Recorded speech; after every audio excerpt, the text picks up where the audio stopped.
नमस्कार दोस्तों, स्वागत है आपका स्टडी फॉर सिविल सर्विसेज में। वीडियो को पूरा देखिए। कोई भी आपका फीडबैक है, कोई सजेशन है, तुरंत वीडियो में कमेंट करके जरूर बताइए। अच्छा लगे तो वीडियो लाइक जरूर कर लीजिए और ऐसे वीडियो लगातार फ्री में पाने के लिए चैनल को तुरंत सब्सक्राइब कर लीजिए और बेल आइकन को जरूर टैप कर लीजिए ताकि आगे भी सारे वीडियो आपको मिलते रहे। यूट्यूब में फॉलो करते हैं तो प्लीज ये वाला फ्री टेलीग्राम चैनल जरूर ज्वाइन कर लीजिएगा। सारे नोटिफिकेशन, सारे अपडेट यहीं पे आते हैं, ध्यान रखिएगा। स्टडी फॉर सिविल सर्विसेज का कोई भी पेड ग्रुप अगर आपको ज्वाइन करना है तो सिर्फ 856480560660897523864455 यही नंबर है हमारे, सिर्फ जहां पे कॉल या व्हाट्सएप कर सकते हैं। इंस्टाग्राम पे हमारा पेज जरूर फॉलो कर लीजिएगा, studyforcivil.services है। ट्विटर पे हमको जरूर फॉलो कर लीजिएगा, @studyforcivils है। दोस्तों, हरियाणा स्टेट फॉरेस्ट रिपोर्ट 2021 के most important facts, most important facts हम यहाँ पर देखने वाले हैं। ये मोस्ट इंपॉर्टेंट इसलिए है क्योंकि सिर्फ उतने ही तथ्यों को इसमें शामिल किया गया है जिनकी की बहुत ज़्यादा संभावना है कि वो परीक्षा में पूछे जाएंगे। और हरियाणा राज्य में जैसा कि आप जानते हैं कि जो ज़मीन है, लैंड एरिया है, उसमें से मैक्सिमम पार्ट या तो इंडस्ट्रियल जो सेक्टर है उसमें खपा हुआ है और नहीं तो एग्रीकल्चर वहाँ फैला हुआ है बड़े पैमाने पर। मतलब ये है कि वनों की तादाद हरियाणा राज्य में बहुत कम है। उसमें भी जो वेरी डेंस फॉरेस्ट है वो तो बहुत रेयर है। तो चलिए देखते हैं इसमें कैसी स्थिति है। पहले तो टोटल जो फॉरेस्ट कवर है हरियाणा राज्य का 2021 के रिकॉर्ड के हिसाब से ये बाइलिंगुअल है। इसमें आप देख रहे होंगे कि ऊपर अंग्रेजी में लिखी हुई लाइन है, नीचे हिंदी में है। तो दोनों ही माध्यम के अभ्यर्थी यहाँ से देख सकते हैं, इसमें कोई हिंदी अंग्रेजी का चक्कर नहीं है। और इसमें टोटल फैक्ट है तो फैक्ट में ऐसी कोई समस्या भी नहीं है। फिलहाल 2021 का जो रिपोर्ट है उसके हिसाब से टोटल फॉरेस्ट कवर हरियाणा राज्य का कितना है, ये 1603.48 किलोमीटर स्क्वायर यानी 1603.48 किलोमीटर स्क्वायर है। मतलब टोटल अगर हरियाणा के एरिया का देखा जाए फॉरेस्ट कवर तो सिर्फ 3.63% होता है मात्र। इससे आप अंदाज़ा लगा सकते हैं कि वनों की स्थिति कितनी कम है, मतलब कितनी थोड़े दायरे में। और देखिए 2019 में हरियाणा में जो वनावरण था, मतलब जो फॉरेस्ट कवर था वो कितना था, तो ये 1602 था, 1602.44 किलोमीटर स्क्वायर था। और 2017 में इसका आंकड़ा कितना था, तो 1588 किलोमीटर स्क्वायर था। 2015 में 1580 था। तो 2-2 साल के अंतराल पे ये फॉरेस्ट रिपोर्ट जारी होती है, तो आप जानते ही हैं। तो पीछे वाले रिकॉर्ड से आप कंपेयर करके देखेंगे कि कुछ बढ़ा है, थोड़ी सी मात्रा यहाँ बढ़ी है। और ये तो हमने फॉरेस्ट कवर देखा। अभी ट्री कवर को देख लेते हैं। हरियाणा राज्य का जो ट्री कवर है वो टोटल है 1425 यानी 1425 किलोमीटर स्क्वायर, यहाँ पर आप देख रहे हैं। और forest cover in Haryana has increase by 1.04 square kilometre in 2021 as compare to 2019 यानी 2019 के रिकॉर्ड के हिसाब से अगर कंपेयर किया जाए 2021 के रिकॉर्ड को, तो हमें ये पता लगेगा कि मात्र 1.04 स्क्वायर किलोमीटर इतना ही वन क्षेत्र बढ़ा है। बस इतनी ही 2 साल में वृद्धि हुई है, इससे ज़्यादा नहीं। तो ये बहुत थोड़ा सा आंकड़ा है, मतलब और प्रयास करने की आवश्यकता है। ऐसा भी नहीं है कि इतनी ज़मीनों की कमी पड़ गई है कि हम जंगल नहीं उगा सकते हैं, प्रयास और करने की ज़रूरत है। अब देखें आप, the tree cover in Haryana in 2019 was 1565 square kilometre. ये कितना था, 1565 स्क्वायर किलोमीटर था। और 2021 में ये कितना हो गया, तो 1425 स्क्वायर किलोमीटर। मतलब पहले वृक्षावरण ज़्यादा था और अभी क्या हो गया, कम हो गया। वनावरण भले ही बढ़ा है, मतलब जो फॉरेस्ट कवर है वो भले ही बढ़ गया है, लेकिन जो ट्री कवर है उसमें कमी आई है। तो ये भी चिंता की बात है क्योंकि ट्री कवर जो है वो फॉरेस्ट कवर से डीपली बिलोंग करता है। अब इसके बाद आगे बढ़ते हैं। देखिए ट्री कवर में कितना डिक्रीज हुआ है वो बता दिया गया। तो 140 स्क्वायर किलोमीटर ये घटा है 2019 की तुलना में। अगर 2021 को देखें तो 140 स्क्वायर किलोमीटर इसमें कमी आई है। अब यहाँ हरियाणा राज्य की बात अगर की जाए तो ओपन फॉरेस्ट इसमें सबसे ज़्यादा मात्रा में पाए जाते हैं। एक तो फॉरेस्ट है ही नहीं, गिने चुने हैं, और उसमें भी ओपन फॉरेस्ट जो है वो सबसे ज़्यादा है। उसके बाद जो मीडियम डेंस फॉरेस्ट यानी मध्यम सघन वन है वो दूसरे स्थान पर है, मतलब थोड़े से ओपन फॉरेस्ट से इनकी मात्रा कम है। और सबसे कम मात्रा में वेरी डेंस फॉरेस्ट पाए जाते हैं, यानी अत्यंत सघन वनों की बहुत कमी। तो सबसे ज़्यादा मात्रा में खुले वन है, और खुले वन जो है वो सबसे ज़्यादा कटाई या फिर जो आपदाएं होती हैं या मानव हस्तक्षेप होता है उसका शिकार होते हैं, मतलब पेड़ यहाँ से तेजी से गायब होते हैं। तो ये चिंता की बात। अब top 5 forest cover district total area wise अगर देखा जाए तो फ्रॉम टॉप इसमें देखें आप, पंचकूला सबसे पहले नंबर पे है, फर्स्ट पोजीशन इसकी है। और इसमें जो क्षेत्रफल इसका है वो कितना है, 392.10 स्क्वायर किलोमीटर। ये क्या है, फॉरेस्ट कवर का क्षेत्रफल है यानी एरिया। और यमुनानगर सेकंड रैंकिंग प्राप्त किया हुआ है, इसका सेकंड पोजीशन है 192.99 स्क्वायर किलोमीटर के आधार पे। गुड़गांव का तीसरा स्थान है 113.71 स्क्वायर किलोमीटर। और भिवानी जो है वो चौथे स्थान पे है 111.42 स्क्वायर किलोमीटर। मेवात का 5वां स्थान है 110.41 स्क्वायर किलोमीटर। तो इसमें आप सिर्फ स्थान भी याद रख सकते हैं। पंचकूला पहले नंबर पे है। ये सघनता के मामले में बात हो रही है, मतलब फॉरेस्ट कवर के मामले में बात हो रही है। एरिया वाइज अगर फॉरेस्ट कवर को हम देखें तो टॉप 5 डिस्ट्रिक्ट्स यहाँ दिए हुए हैं।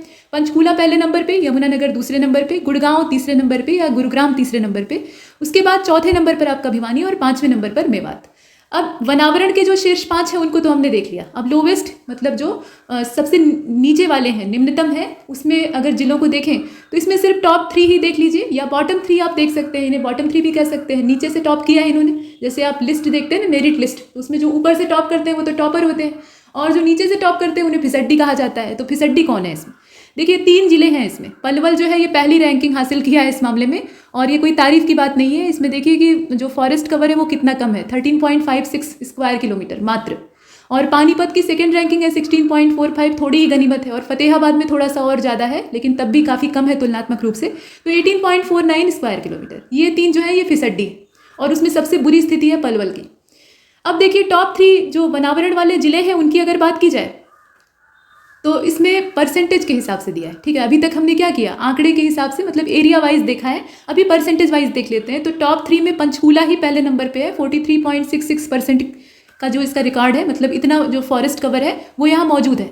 देखिए परसेंट में आंकड़ा थोड़ा चेंज भी हो सकता है, मतलब पोजीशन राज्यों की बदल सकती है, लेकिन फिर भी पंचकूला यहाँ पहले नंबर पे है, एरिया वाइज भी और परसेंट वाइज भी। तो परसेंट वाइज इसका जो परसेंटेज है वो कितना है, 43.66% है, और इसकी फर्स्ट रैंकिंग है। यमुनानगर की सेकंड रैंकिंग है 10.92% के साथ, और फरीदाबाद इसमें थर्ड रैंकिंग में है, मतलब थर्ड पोजीशन पे है, और 10.69% इसका टोटल रिकॉर्ड है। मतलब ये बात हो रही है फॉरेस्ट कवर की, और परसेंट वाइज हम लोग यहाँ पे डिस्ट्रिक्ट को देख रहे थे। अब इसके बाद आगे चलते हैं। ये प्रतिशत जो दिया है ये किस चीज़ का प्रतिशत है, एरिया का परसेंटेज है। हमने वहाँ एरिया को आंकड़े के तौर पर देखा था, और यहाँ पर क्या देख रहे हैं, उसका प्रतिशत देख रहे हैं। अब अगला ये बताया गया है कि जो हरियाणा की फॉरेस्ट पॉलिसी है इसको फ्रेम किया गया था 2006 में, और इसमें टारगेट फिक्स किया गया था कि 20% फॉरेस्ट और ट्री कवर जो है वो स्टेट में अचीव किया जाएगा 2020 तक। मतलब 20% हिस्से को इस तरीके से डेवलप किया जाएगा कि वहाँ फॉरेस्ट कवर और ट्री कवर प्रचुर मात्रा में होगा। लेकिन अब क्या हुआ, इसमें जो ग्रोथ हुई है वो कुछ उल्लेखनीय नहीं है, मतलब जैसी होनी चाहिए थी वैसी नहीं। Very dense forest are found only 2 district. Very dense forest आपने देखा था ना कि सबसे कम है, बाकी जो ओपन फॉरेस्ट है उन्हीं का परसेंटेज ज़्यादा था। तो वेरी डेंस फॉरेस्ट सिर्फ 2 जिलों में हरियाणा के पाए जाते हैं। एक तो यमुनानगर में पाया जाता है 22 स्क्वायर किलोमीटर में, और पंचकूला में पाया जाता है 6 स्क्वायर किलोमीटर। पंचकूला वैसे तो नंबर 1 पे है फॉरेस्ट कवर के मामले में, लेकिन वेरी डेंस वाले मामले में वो पिछड़ा हुआ है। अब देखिए जो मीडियम डेंस फॉरेस्ट है उसमें भी टॉप 2 डिस्ट्रिक्ट्स कौन कौन से हैं। पंचकूला उस मामले में पहले नंबर पे है, वहाँ वेरी डेंस भले ना हो, लेकिन जो मध्यम औसत सघनता वाले वन हैं वो वहाँ पर हैं, अच्छे खासे हैं तुलनात्मक रूप से बाकी जिलों के। तो 150.67 स्क्वायर किलोमीटर यानी 150.67 स्क्वायर किलोमीटर इतना वहाँ पे मीडियम डेंस फॉरेस्ट यानी जो मध्यम सघन वन है वो पाए जाते हैं इतने एरिया में। और यमुनानगर का दूसरा स्थान है, यहाँ 88.63 यानी 88.63 स्क्वायर किलोमीटर इतना जो क्षेत्रफल है वो मध्यम सघन वनों से घिरा हुआ है। खुले वनों की बात करें तो उसमें भी जो टॉप 2 डिस्ट्रिक्ट्स हैं उसमें पंचकूला ही पहले नंबर पे है, 235.43 स्क्वायर किलोमीटर यानी 235.43 स्क्वायर किलोमीटर इतना जो है यहाँ पे एरिया ये ओपन फॉरेस्ट से घिरा हुआ है पंचकूला में। और भिवानी इसके बाद सेकंड पोजीशन पे है, यहाँ यमुनानगर हट गया है। तो भिवानी में जो ओपन फॉरेस्ट का एरिया है वो आपका 103.30 स्क्वायर किलोमीटर है। और झाड़ियाँ भी पाई जाती हैं, भाई जंगल पाए जा रहे हैं तो झाड़ी भी तो वनस्पति ही है, तो झाड़ियाँ पाई जाती हैं सबसे ज़्यादा महेंद्रगढ़ में। ये भी जलवायु पर ही निर्भर करता है, जहाँ लंबे पेड़ नहीं उग पाते हैं और अनुकूल जलवायु और मिट्टी नहीं होती है तो उसके हिसाब से वहाँ झाड़ियाँ पैदा होती हैं या कटीले जो जंगल हैं वो उगते हैं। तो महेंद्रगढ़ में झाड़ियाँ पाई जाती हैं सबसे ज़्यादा, और 34.29 स्क्वायर किलोमीटर इतना पूरा विस्तार है झाड़ियों का। अब इसके बाद आप देखें हरियाणा के 10 जिले जो हैं उनमें वनावरण में कमी आई है। वैसे तो हमने देखा कि जो फॉरेस्ट कवर है वो बढ़ा है, ट्री कवर घटा है, लेकिन अगर जिलावार देखें मतलब हर डिस्ट्रिक्ट को खंगालने की कोशिश करें तो हम देखेंगे कि 10 जिले ऐसे हैं जहाँ पे वनावरण घटा है। और इसके पीछे दोनों चीज़ें हैं, एग्रीकल्चर वाला जो सेक्टर है वो फैला है, तो वो फैले तो कुछ गनीमत है। इंडस्ट्रियल सेक्टर इन चीज़ों को बहुत तेज खा रहा है और बचा खुचा काम सरकार पूरा कर देती है जब वो इंफ्रास्ट्रक्चर डेवलपमेंट पर तुल आती है। रोड बनवाने लगेगी तो रोड के किनारे उगे हुए जितने पौधे हैं वो सब साफ हो जाएंगे, वो वन विभाग ने ही रोपे रहते हैं और उसके बाद सरकार उन्हें कटवा देती है। सड़क चौड़ी हो गई, लोग आराम से गाड़ियां लेकर दौड़ने लगे, लेकिन जो पेड़ है उन्हें उगने और बढ़ने में समय लगता है, इसको कोई नहीं सोच पाता। तो ये जनसंख्या की वृद्धि का नतीजा है। फिलहाल इन चीज़ों पर हम बाद में चर्चा करेंगे, यहाँ हमें रिकॉर्ड देखना है। तो 10 जिले ऐसे हैं जहाँ पर वनावरण घटा है। कौन कौन से हैं? तो गुरुग्राम है, ये बहुत ज़्यादा डेवलप एरिया है तो निश्चित रूप से यहाँ वनावरण घटेगा। डेवलपमेंट का दूसरा नाम ही है विनाश। आजकल जो डेवलपमेंट का मॉडल लेकर हम चल रहे हैं ना वो असल में डिस्ट्रक्शन का मॉडल है। तो गुरुग्राम, फरीदाबाद, भिवानी, हिसार, झज्जर, करनाल, मेवात, पलवल, रोहतक और यमुनानगर, ये जो जिले आप देख रहे हैं इनमें वनावरण बहुत तेज़ी से कम हुआ है, मतलब 2 साल में ही काफ़ी कमी देखने के लिए मिली। और गुरुग्राम में सबसे ज़्यादा घटा है, मतलब 2.47 स्क्वायर किलोमीटर जो जंगल है वो साफ हो गए। कहाँ गए? तो वो फैक्ट्रियों के पेट में चले गए। और इसके अलावा भिवानी में 2.39 स्क्वायर किलोमीटर, मतलब 2.39 स्क्वायर किलोमीटर, इतना कम हो गया है जंगल। नूह में कितना है? तो 0.55 स्क्वायर किलोमीटर, मतलब 0.55 वर्ग किलोमीटर, इतनी कमी आई है। रोहतक में आप देखें तो 0.74 स्क्वायर किलोमीटर, फरीदाबाद में 0.71 और करनाल में 0.60 स्क्वायर किलोमीटर वनावरण कम हुआ है। तो गुरुग्राम में सबसे ज़्यादा कम हुआ है। जो सबसे ज़्यादा वाला है उसी को आप दिमाग में रखेंगे। और टोटल अभी जो वनावरण है यानी फॉरेस्ट एरिया है उसकी अगर बात की जाए, या फॉरेस्ट कवर है उसकी बात की जाए, तो गुरुग्राम का टोटल जो वनावरण है वो कितना है? 113.71 स्क्वायर किलोमीटर तत्काल में 2021 के रिकॉर्ड के हिसाब से। अब फॉरेस्ट के डिक्रीज होने के पीछे रीज़न क्या है? तो रीज़न तो सब जानते हैं, उसको आपको किताबों में ढूंढने की आवश्यकता नहीं है, वो सभी जानते हैं और उसका निवारण भी जानते हैं कि क्या इसका समाधान हो सकता है। लेकिन वो समाधान करना इतना आसान नहीं है। या तो हम डेवलपमेंट को ही रोक दें। अगर डेवलपमेंट का जो मॉडल हमने तैयार किया है उस हिसाब से अगर हम डेवलपमेंट करेंगे तो निश्चित रूप से एनवायरनमेंट की जितनी भी अच्छी चीज़ें हैं वो सब डिस्ट्रक्ट होंगी। तो उसी में पेड़ भी हैं। चलिए, तो यहाँ आप देखिए हाईवे प्रोजेक्ट जो है सरकार के द्वारा चलाया जा रहा है। अभी आपको बताया ना कि सरकार सड़कें बनवाती है, इंफ्रास्ट्रक्चर डेवलपमेंट में हाईवे बनवाती है, तो उसमें वाहनों के आवागमन में तो बहुत आसानी हो जाती है। एक जगह से दूसरी जगह पहुँचने में बहुत कम टाइम लगता है, आराम से समय बच जाता है और ट्रैफिक में फंसने की ज़रूरत नहीं होती है। तो वो चीज़ें तो ठीक है, लेकिन जिन एरिया से सड़क गुजरती है वहाँ से कितने पेड़ों को बलि चढ़ाया जाता है ये सोचने का विषय है। ठीक, मतलब नए नवेले एकदम हरियाली वाले पेड़ काट कर अलग कर दिए जाते हैं, फेंक दिए जाते हैं, आरा मशीनों के हवाले हो जाते हैं और वहाँ पे सड़कें बिछ जाती हैं, गाड़ियाँ दौड़ने लगती हैं। ठीक, तो ये हाईवे प्रोजेक्ट जो है ये पहले नंबर पर है जंगलों को डिस्ट्रक्ट करने के मामले में। और उसके अलावा एग्रो फॉरेस्ट्री का जो प्रचलन है वो खेती में उतना ज़्यादा है नहीं। मतलब एग्रो फॉरेस्ट्री का मतलब क्या होता है कि ये कृषि वानिकी है। कृषि वानिकी का तात्पर्य ये है कि आप खेती भी कर रहे हैं और जो जंगल है उसको भी सपोर्ट कर रहे हैं। वैसे तो जो सामान्य खेती का तरीका है पुराने समय आदिम काल से अगर देखा जाए तो इंसान क्या करता है? जंगल को काट कर साफ करेगा, वहाँ खेती करेगा। अभी भी आप आदिवासियों को देखिए, शिफ्टिंग कल्टीवेशन उनकी चलती रहती है। जंगली एरिया को साफ करते हैं, वहाँ खेती करते हैं, जब वहाँ की उर्वरता खत्म होती है तो दूसरी जगह जाके अपना उगाना शुरू करते हैं। ऐसे ही तो जंगल उजड़ते हैं। ऐसे ही हम जो बीता हुआ समय था उसमें हम एग्रीकल्चर का काम ऐसे ही किया करते थे। तो अभी क्या है, अब उस तरह की कंडीशन नहीं है। जंगल बहुत गिने चुने बचे हैं, अगर उन्हें हमने ऐसे ही साफ कर दिया तो फिर कुछ बचेगा नहीं। तो ऐसे में जो कृषि वानिकी है यानी एग्रो फॉरेस्ट्री है उस पर ध्यान देने की ज़रूरत है। और हरियाणा जो कि कृषि प्रधान राज्य है, खेती की यहाँ मैक्सिमम ज़मीन है, तो उसमें एग्रो फॉरेस्ट्री का प्रचलन कम है।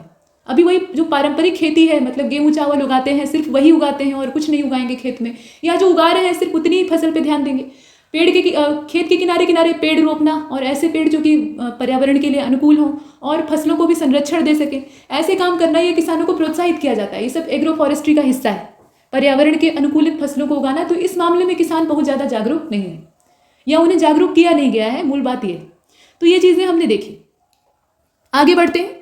देखिए, इसमें टोटल कार्बन स्टॉक जो फॉरेस्ट का है, मतलब हरियाणा के ही रिस्पेक्ट में बात की जा रही है, तो including TOF patches which are more than 1 hectare in size in 10.23 million tonne. देख लीजिए कितना ज़्यादा है, 37.51 million ton of CO2 equivalent. मतलब ये इतनी जो 37.51 मिलियन टन कार्बन डाइऑक्साइड है उसके ये इक्विवेलेंट है। आप समझ रहे हैं कि कार्बन डाइऑक्साइड का अगर अमाउंट इतना ज़्यादा बढ़ा तो उसके बाद क्या होगा। और which is 0.14% of total forest carbon of the country. तो इसमें आप परसेंटेज थोड़ा सा याद रखेंगे। अब चलिए इसमें आगे देखते हैं। देखिए, the total geographical area of Haryana is 44,212 square kilometre. बहुत ज़्यादा बड़ा दायरा नहीं है हरियाणा राज्य का। आप जानते ही हैं, पंजाब का एक छोटा सा टुकड़ा जो कि हिंदी भाषी था उसको निकाल लिया गया और वो बन गया हरियाणा 1966 में। तो एरिया बहुत ज़्यादा नहीं है, 44,212 स्क्वायर किलोमीटर है और हरियाणा मात्र 1.34% पूरे इंडिया के जियोग्राफिकल एरिया का कवर करता है। हरियाणा जो है वो एक लैंड लॉक स्टेट है। ये हमने जब GK वाला पोर्शन कवर किया था तो उसमें बताया था। और चारों ओर से ये अन्य राज्यों से घिरा है और राष्ट्रीय राजधानी दिल्ली को भी छूता है। लैटिट्यूडनल और लॉन्गिट्यूडनल एक्सटेंशन की अगर बात करें तो नॉर्दर्न हेमिस्फीयर में हरियाणा है, जो कि पूरा भारतवर्ष ही नॉर्दर्न हेमिस्फीयर में है और ईस्टर्न लॉन्गिट्यूड में। तो उस हिसाब से ये नॉर्थ ईस्ट वाला जो पोर्शन है उसमें आता है, मतलब लॉन्गिट्यूड और लैटिट्यूड के डायरेक्शन वाइज। और अक्षांशी मान और देशांतरी मान देख लीजिए, 27 डिग्री 39 मिनट से लेकर 30 डिग्री 35 मिनट लैटिट्यूड है इसका, यानी अक्षांश है। और 74 डिग्री 28 मिनट से लेकर 77 डिग्री 36 मिनट ये इसका लॉन्गिट्यूड।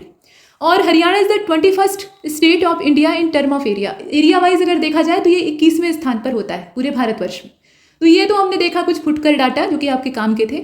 अभी चैंपियन और सेट का जो क्लासिफिकेशन है 1968 का ये क्लासिफिकेशन है, उसमें फॉरेस्ट के टाइप्स डिवाइड किए गए हैं, मतलब उनका क्लासिफिकेशन किया गया है। तो हरियाणा में 11 प्रकार के फॉरेस्ट पाए जाते हैं। ये 11 प्रकार के जो फॉरेस्ट हैं ये कौन कौन से हैं, इनको ज़रा देख लेते हैं। तो इसमें फॉरेस्ट का टाइप दिया हुआ है, उसके बाद दिया हुआ है एरिया, और टोटल जो मैप्ड एरिया है मतलब परसेंटेज में वो दे रखा है। तो सबसे पहले आप देखें इसमें ड्राई शिवालिक साल फॉरेस्ट को, ये पहले नंबर पे है चैंपियन सेट के वर्गीकरण में, और ये 46.15% टोटल एरिया कवर करते हैं। मतलब स्क्वायर किलोमीटर में अगर इनका परसेंटेज देखा जाए तो ये 2.63% कवर करते हैं। ठीक है, अगर ये वाला डाटा आपको नहीं भी याद होता है तो आप परसेंटेज याद रख सकते हैं। इसके बाद northern dry mix deciduous forest है, तो ये 518.73 एरिया जो है उसको कवर करते हैं, और परसेंट के हिसाब से 29.53% ये घेरते हैं। ड्राई डेसिडुअस श्रब्स जो है मतलब झाड़ियों की बात हो रही है, तो उनका जो एरिया है वो 32.07 स्क्वायर किलोमीटर है, और परसेंट के हिसाब से 1.82% वो होता है। इसके बाद आप पेंडुला फॉरेस्ट को देखिएगा, तो ये जो है ये 97.71 एरिया वाइज है, और वैसे परसेंट के हिसाब से 5.56 इनका परसेंटेज होता है। और देख लीजिए यहाँ पे पेंडुला श्रब्स की बात हो रही है, तो पेंडुला श्रब्स जो है इनका एरिया 21.46 है, और वैसे परसेंट के हिसाब से 1.22 है। ड्राई बम्बू ब्रैक्स जो है उनका अगर देखा जाए तो ये 7.11 है एरिया वाइज, और परसेंट के हिसाब से 0.40 है। डेजर्ट थ्रोन फॉरेस्ट की अगर बात करें तो 86.71 टोटल एरिया है, और परसेंट जो है वो 4.94 है।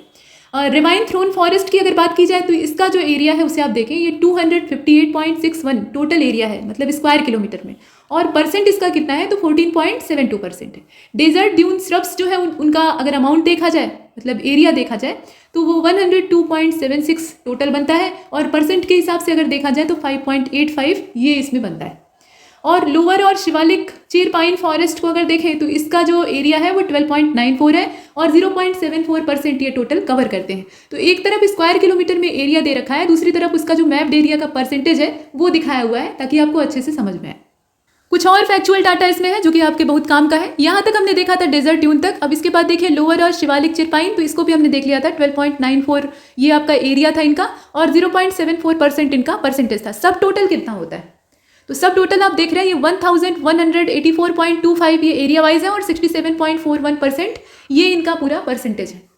अब यहाँ पे जो TOF प्लांटेशन है उसकी अगर बात करें, मतलब टोटल अगर हम निकालते हैं फॉरेस्ट कवर और श्रब्स का, तो प्लांटेशन को पहले देखिए ये कितना है 572.48 है। यहाँ आप देख रहे हैं एरिया, परसेंट इसका कितना है 32.59 है, और टोटल अगर हम कर देते हैं सबको जोड़ जाड़ देते हैं तो सब जोड़ने के बाद हमें प्राप्त होता है। पहले से कितना था यहाँ आप देख रहे हैं 1184 था, उसमें हमने जोड़ दिया 572 मतलब 572.48, सबको जोड़ने के बाद हमें प्राप्त हुआ 1756.73 स्क्वायर किलोमीटर। ये है टोटल एरिया मतलब फॉरेस्ट कवर प्लस श्रब्स, और इनका जो टोटल परसेंटेज है वो आप जानते ही हैं कि 100% होता है।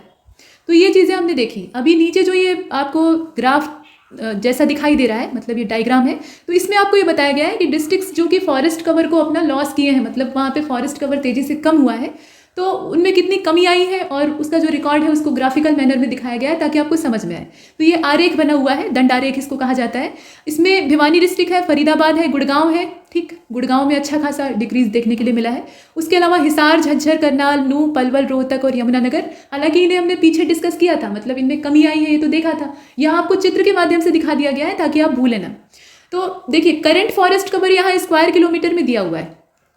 ठीक है, यहाँ जो आप देख रहे हैं ना ये मैजेंटा, तो स्क्वायर किलोमीटर में करंट फॉरेस्ट कवर दिया हुआ है, और उसके बाद यहाँ जो चेंज आया है उसको दिया हुआ है, मतलब नेगेटिव जो इसमें माइनस सिंबल है या नेगेटिव सिंबल है वो ये दर्शा रहा है कि इतनी कमी आई है पिछली बार की तुलना में। ठीक है, तो इसमें आप देखें कि भिवानी का जो है वो 111.42 स्क्वायर किलोमीटर है करंट फॉरेस्ट कवर, और इसमें जो चेंज आया है वो -2.39 का है, मतलब इतनी कमी आई।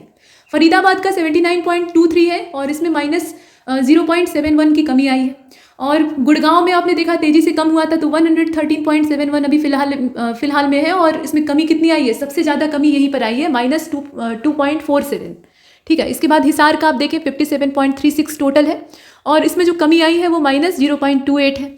झज्जर का जो है वो 25.41 है, और टोटल इसमें जो कमी आई है वो -0.52 है। और देख लीजिए करनाल का ये 31.64 है मतलब तत्काल में, और इसमें जो कमी आई है वो -0.6 है। यहाँ आप देख रहे हैं ये वाला करनाल का है। इसके नीचे नूह को आप देख रहे हैं 110.41 यानी 110.41, ये टोटल स्क्वायर किलोमीटर में इसका मतलब जो फॉरेस्ट कवर है वो दिया हुआ है करंट लेवल में, और इसमें कमी भी आई है। कमी कितनी आई है? -0.77 की इसमें डिक्रीजमेंट देखी गई। और पलवल में तत्काल में है 13.56, कमी कितनी आई है? 0.41 की, माइनस में इसीलिए दिया हुआ है। रोहतक का कितना है? तो रोहतक में है 20.39 और इसमें कमी आई है 0.74 की। यमुनानगर का है 192.99, सबसे ज़्यादा इन सभी में, लेकिन कमी कितनी आई है? तो 0.37 आई है, मतलब कमी ज़्यादा नहीं आई है। फॉरेस्ट कवर तो अच्छा खासा है। कमी सबसे ज़्यादा किस में आई है? गुड़गांव में आई, मतलब गुड़गांव का जो फॉरेस्ट कवर है वो पहले से ही कम था और उसमें और ज़्यादा कमी आई। तो ये हमने देखा। टोटल इसका हुआ 756.1, और इसमें जो नेगेटिव सिंबल दिखा रहा है, मतलब उतनी की डिक्रीज या उतनी की कमी लॉस हुआ है, तो वो कितना है? -9.26 है टोटल स्टेट के मैनर में, मतलब हरियाणा राज्य को ओवरऑल अगर देखते हैं तो ये एक चित्र के माध्यम से आपको दिखा दिया गया ताकि आप कमी और अधिकता को देख सकें और अच्छे से याद कर सकें। अब यहाँ जो आप देख रहे हैं वो लैंड यूज़ पैटर्न है हरियाणा राज्य का। ये जो टेबल है इसमें पूरा पैटर्न आपको दिखाई देगा, मतलब एक तरफ लैंड यूज़ का टाइप दिया हुआ है और दूसरी तरफ मतलब टेबल के 3 कॉलम है, तो बीच वाले हिस्से में, बीच वाले कॉलम में एरिया दिया हुआ है, ये हेक्टेयर में है, और परसेंटेज दे रखा है, ये आपके काम का है। इसमें देखिए जियोग्राफिकल एरिया है 4421, मतलब लैंड यूज टाइप की बात हो रही है, और उसमें reporting area for land utilisation वो कितना है? तो 4371, यानी 100% इसको मान लिया टोटल जो यूजेबल। अब उसमें फॉरेस्ट का परसेंटेज कितना है, इससे आपको ये पता लगेगा कि जंगल कितनी कम मात्रा में है।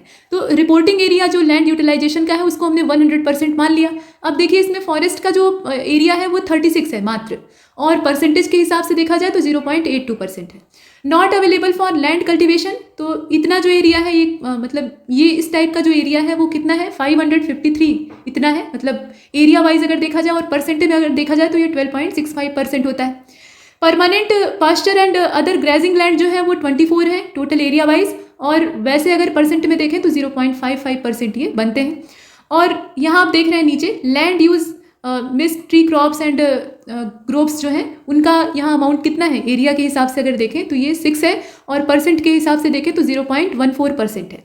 कल्चरेबल यहाँ आप देखें, कल्चरेबल वेस्टलैंड ये 49 इनका एरिया है टोटल, और परसेंट कितना है? तो 1.12% है। फॉलो लैंड एंड अदर, यहाँ आप देख रहे हैं fallow land other than current fellows, तो ये आपका 75 है, और 1.72% ये टोटल घेरता है, मतलब इतना कवर करता है।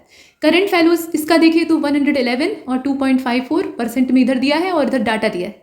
और नेट शोन एरिया कितना है? तो 3517, यानी 80% से ज़्यादा, मतलब 80.46%, इतना टोटल जो है वो नेट शोन एरिया है, शुद्ध बोया गया क्षेत्र जिसे कहा जाता है।